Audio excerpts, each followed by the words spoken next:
उन लोगों के गले में एक मटका बांधा जाता था ताकि उनका थूक तक जमीन पर गिरने न पाए। दलित समाज के जो महार लोग थे वे अपने बल, सामर्थ्य और कद काठी में मजबूत होने के कारण पेशवाओं के साथ सेना में भर्ती होना चाहते थे, पर वहाँ से भी उनको अपमानजनक तरीके से भगा दिया जाता था। फिर निर्माण हुआ एक ऐसी रेजिमेंट का जो आगे चलकर बहुत ही बड़ा इतिहास रचने वाली थी और उसका नाम था महार रेजिमेंट। एक तरफ ब्राह्मण राज बचाने की फिरक में थे पेशवा बाजीराव द्वितीय की 28,000 की सेना और दूसरी तरफ थे अपने ऊपर किए जाने वाले अत्याचारों और जुल्म से पीड़ित प्रतिशोध में जलते हुए 500 महार।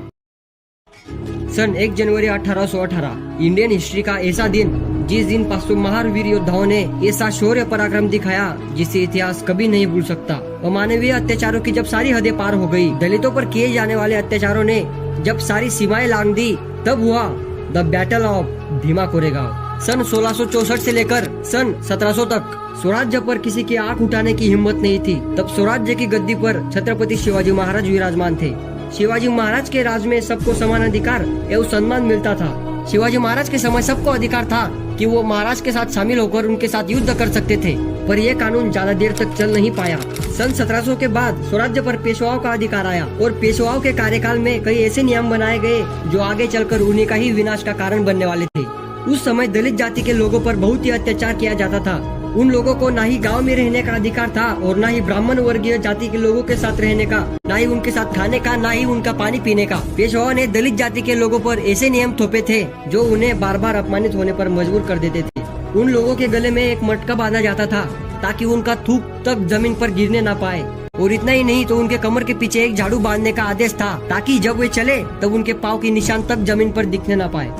उन लोगों को ना ही सम्मान मिलता था और ना ही आदर।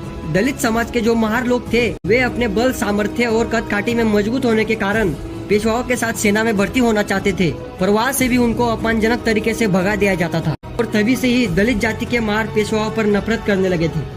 इसी का फायदा उठाकर ब्रिटिश सरकारों ने महारों को अपनी सेना में भर्ती करा लिया। उस समय दलित जाति के महारों को ना ही कुछ सुविधा प्राप्त होती थी और ना ही खाने पीने की आवश्यकता पूर्ण होती थी, और ब्रिटिश सरकार की तरफ से उनको खाना पीना और उत्तम संपत्ति मिलने के कारण वे महार बॉम्बे लाइट इन्फेंट्री में शामिल हो गए।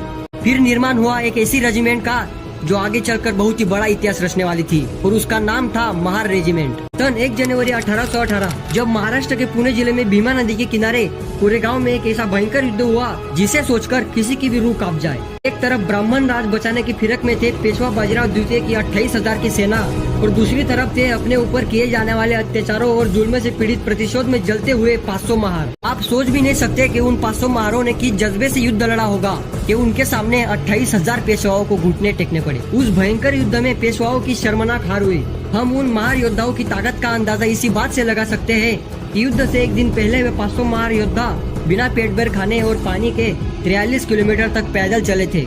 इस युद्ध में मारे गए महार योद्धाओं को श्रद्धांजलि देने हेतु कोरेगांव में एक स्तंभ भी बनाया गया है और उस स्तंभ पर इस युद्ध में मारे गए योद्धाओं के नाम तक लिखे गए हैं। अगर उस समय महार जाति के लोगों पर अत्याचार की जगह पेशवा उन्हें अपनी सेना में शामिल होने का एक मौका देते तो आज इतिहास कुछ और ही होता।